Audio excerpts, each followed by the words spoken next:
before. I've seen hundreds of thousands of coconuts, and I've never seen it falling apart like that.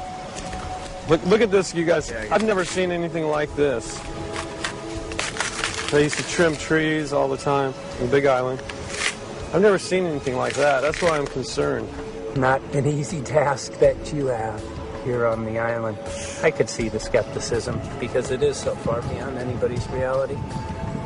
It's amazing. It's just amazing to try to look through somebody else's eyes. Like my eyes, I can see this so it's like night and day, and other people are just. It's just the illusion is just so deep. What do you think would happen if everybody awakened to what was going on and what the plans were of geoengineers? I think they'd have a revolution in Hawaii. If people really understood what was going on. What's your concern for? I know that you love the land here. What's your concern about the chemtrails? Well, that we won't be able to live here and grow our own food, and that our health is going to be compromised. You think it already has been? Yes. And the thing is that they're doing it every day here, every day. So it's hammering, micro doses every day. And then, of course, it's getting in the environment, and of course, it's weakening the plants. And it takes a couple years for this to actually weaken the plant. So we're asking for GMO taro. We're asking for GMO papaya because we can't grow our natural seeds. We can't be sustainable. We can't truly, be here as God created us to be. So my friend convinced me to do a hair analysis on my daughter. So we went ahead and cut close to her scalp and got some really recently grown hair and sent it in. I was just sure that my daughter's hair was going to be so clean with the lifestyle that we live. And lo and behold, it came back and her levels were really high in aluminum. This is the chart here. This is the reference range, and this is where my daughter is, 23.1. Aluminum. The skies are covered with a white mist, and I look up at night anymore and I don't see the deep, dense stars that I used to, and I can't help but think this obviously has something to do with my daughter's health. I don't know where else these heavy metals are coming from. Yeah, I mean, look how old she is. Yeah. She's been isolated here. Here, and she's... Here. Anybody looking at the situation would be like, this is paradise. This child should be like superhuman. Organic foam. And here you are getting all this heavy metal stuff. And she has highest level aluminum on the chart. Never had a vaccine either. Folks, these people are playing God. They are playing God. They're manipulating the weather, and they're spraying stuff into the sky. They are trying to geoengineer everything, including your plants and trees and your ocean. Well, tonight, we're just hoping that instead of not looking at it, you start looking into it, because I really believe from the bottom of my heart that we are in a real crisis. I really do. They are proposing dumping 10 to 20 million tons of aluminum into the upper atmosphere. What does aluminum do? It changes the pH of soils, which is toxic to plant life. Also, it's very toxic to human health. Are they doing it? Well, let me tell you about my experience and what we found. We have much evidence that not only suggests, but I believe prove that they are happening. Jeff, what's going on? And as I promised, we're joined right now by a very special guest, Michael J. Murphy, currently on location in Hawaii. He's working on a documentary film called What in the World Are They Spraying? Michael, welcome to the program. Great to speak with you today.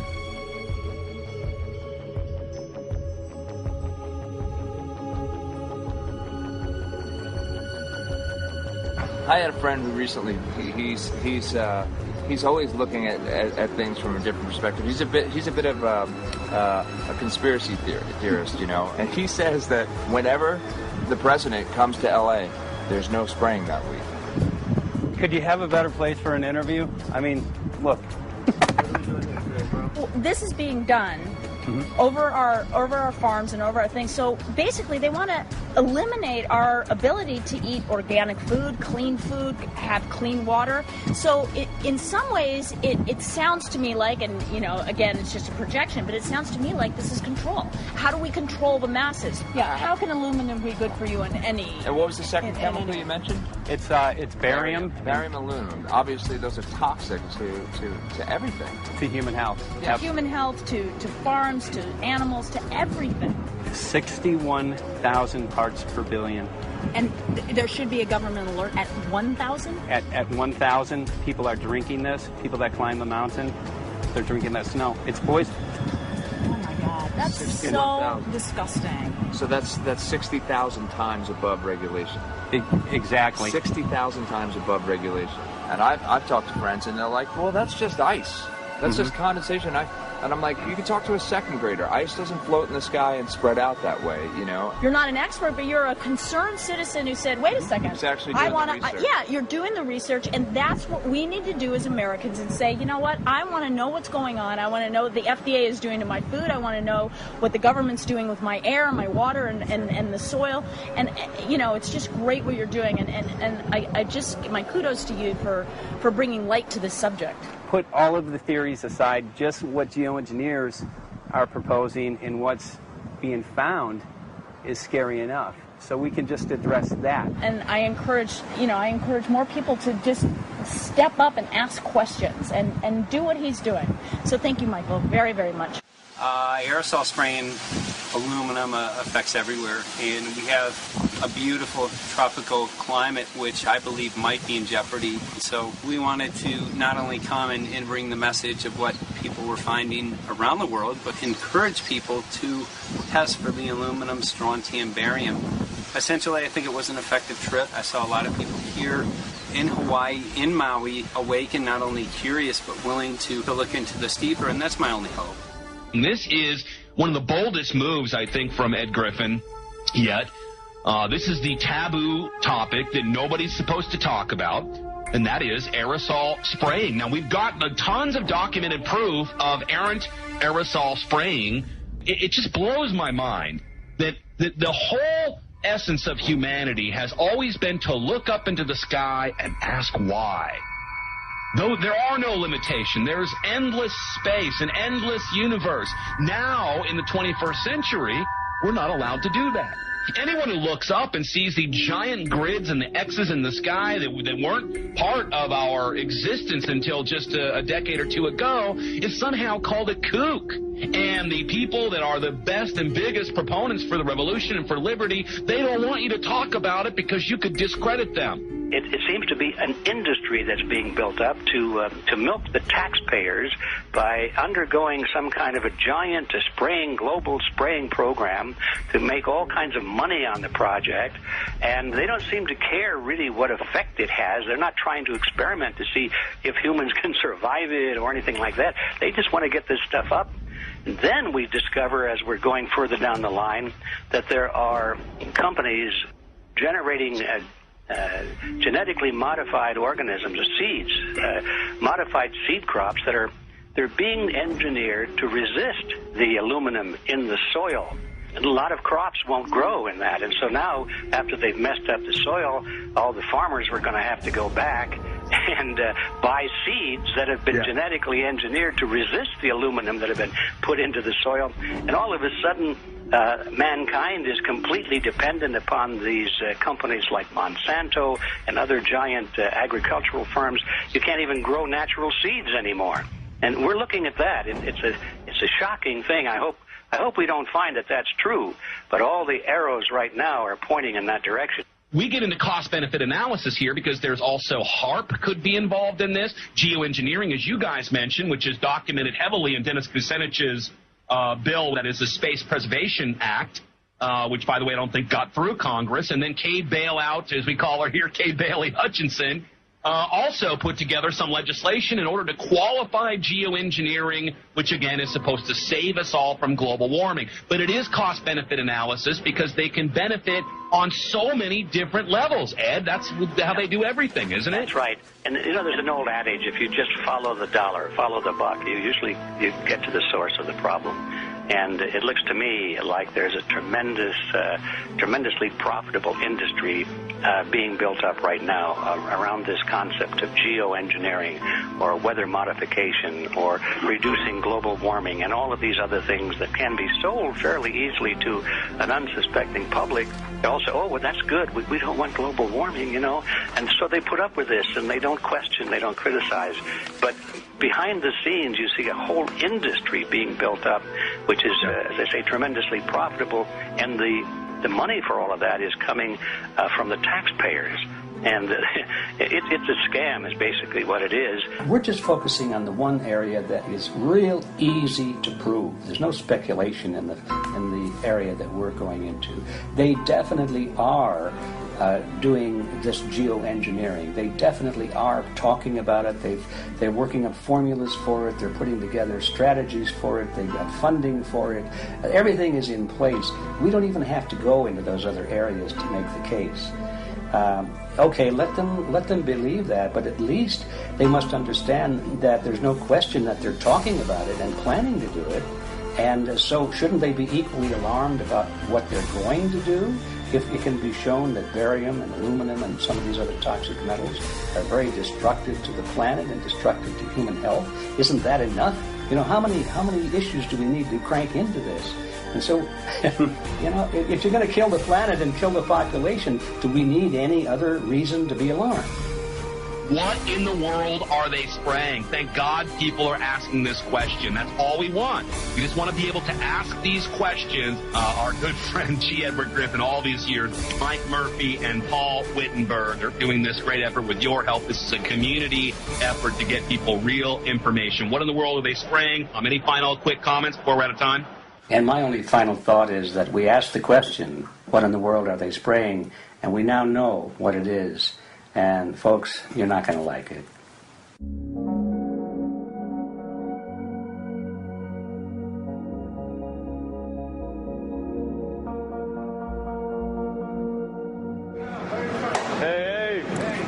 I'm Peter Vreken. I'm from Belgium. I'm 54 years old. I can't believe it myself. I'm a very happy and grateful person. We are doing the job the police, the Justice Department, or the Environmental Department should have been doing.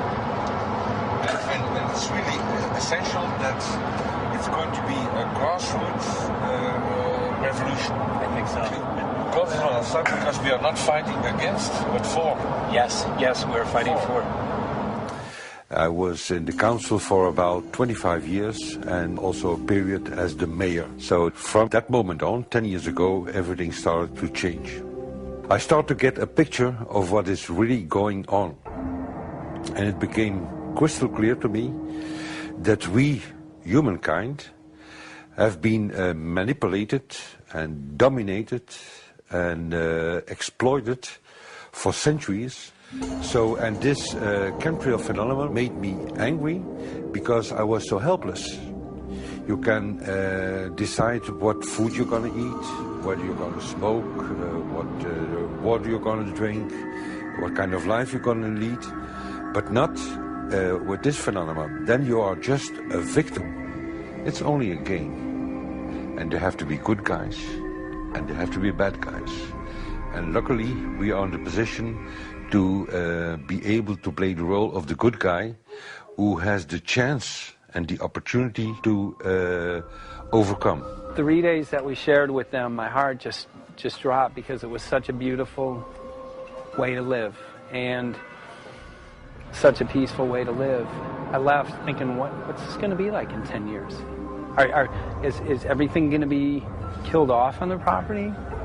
And if it is, how are they going to get their food source? Are they going to have to take a class, you know, and get certified by company XYZ? And what are the requirements for that? And that really is the end of freedom. I'm concerned about that. I definitely, I really am. Yeah. I learned to say everything is now as it has to be now. And everything is going to be okay. It's going to be all right. It's going to be okay. Yeah. Yes. I have this deep feeling that in the end we will prevail because we have the right on our side. The cosmos is helping us, and I have this strong feeling that we are being supported by entities and by forces we can't even imagine.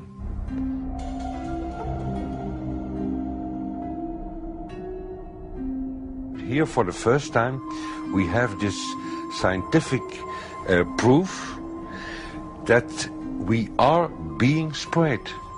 We are being spread, and it's incredible and it's hard to believe, but we are being spread. I think at this moment to stop is not an option.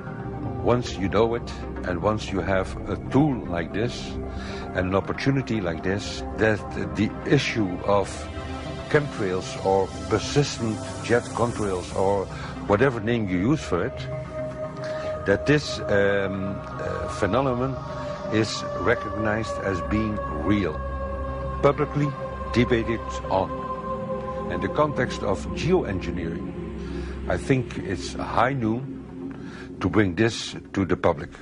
This is what the sky is supposed to look like. These are old paintings. We forgot this, I'm afraid.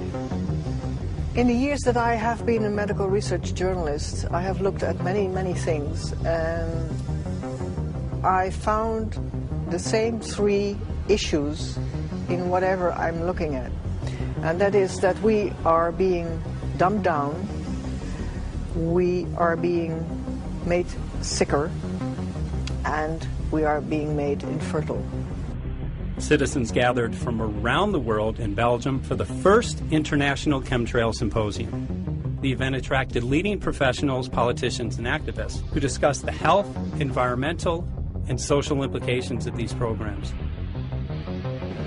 Today it's only going to be about facts, documents, figures, patents, licenses, everything that brings us to the truth.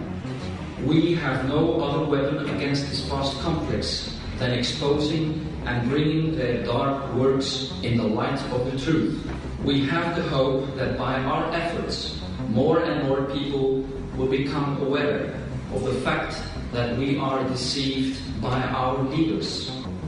So today, we, as a family, join forces with the people who publicly made known to the world that chemtrails are not a conspiracy theory, but a conspiracy fact.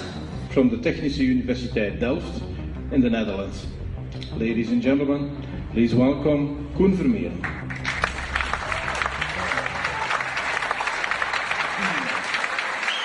Well, I'm Koen Vermeeren. I'm a university professor of Delft University of Technology. Usually people are with their heads to the ground in their own two-dimensional space and they don't look up. But if you do, you see more and more spaces like this. And it worried me too. I have no explanations to our students about these phenomena. And then I studied it myself and I found out that I couldn't give them the answers they wanted, because I think that the phenomenon is not natural. It's not natural what is happening, and the explanations that are given to us are not enough for me.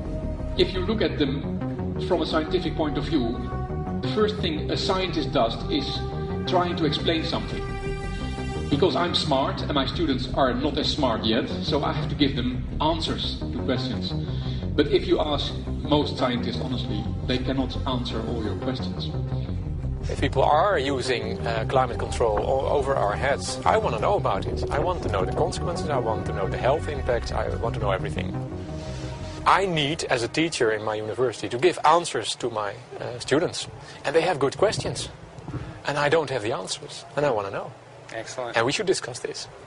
Ladies and gentlemen, for here you in the auditorium and for all over the world, Michael Murphy.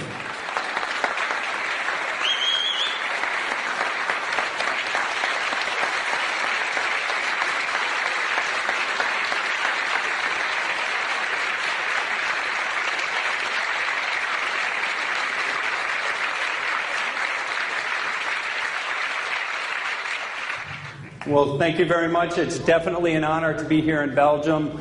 The people who are in power control everything. They control the markets, they control us. Now they're even controlling the weather.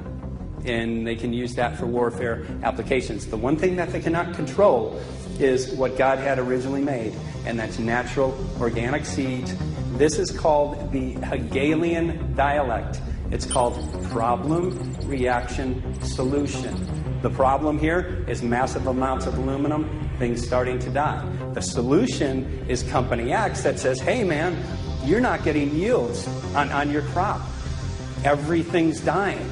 But I got the solution. I got a seed that will grow in this environment. The only problem is now you have to start buying from me. We're a little concerned that maybe part of this agenda could be to kill off anything that's natural and organic and re-engineer it with aluminum-resistant GMO seeds. Many may know we just got back from a week of filming in Hawaii, and it was an incredible trip. A big concern for the people there is they're beginning to see softening of the coconut trees. But their concern is that these programs may again be part of a broader agenda to destroy anything that's natural and organic, so that the corporate redesigned GMO foods might be the only source of food for people. I didn't anticipate so many people, young and old, who are interested in this phenomenon and are concerned about it. And I especially liked the address that the young girl gave today. Only 17 and already making an address to the audience. That is, well, incredible. My name is Sofia Xenidis. I am 17 years old. It is quite scary to know that the air we breathe is not what it's supposed to be. That the food we eat and the water we drink contain traces of those substances which are sprayed out over all of us as though we were being poisoned like insects. The feeling that this is causing me are feelings of deep anger and rage. I don't want to be poisoned. I don't want to be infected with cancer. And I'm just so angry that this global poisoning can be going on such a massive scale, and not enough is being done to stop this crime. A clear answer to one question. Are we being sprayed? Have we been sprayed? And is it their intention to spray again and again? What are we going to do about it? How are we going to deal with it? How are we going to stop it? I know the answer. There is only one person who can stop it. And you know him. You are. You are the person, the one you have been waiting for. We are magnificent, beautiful, godlike, divine human beings. Ladies and gentlemen, sisters and brothers, in this auditorium and in the whole world, thank you so very much for being present with us. And for now, please enjoy this anthem.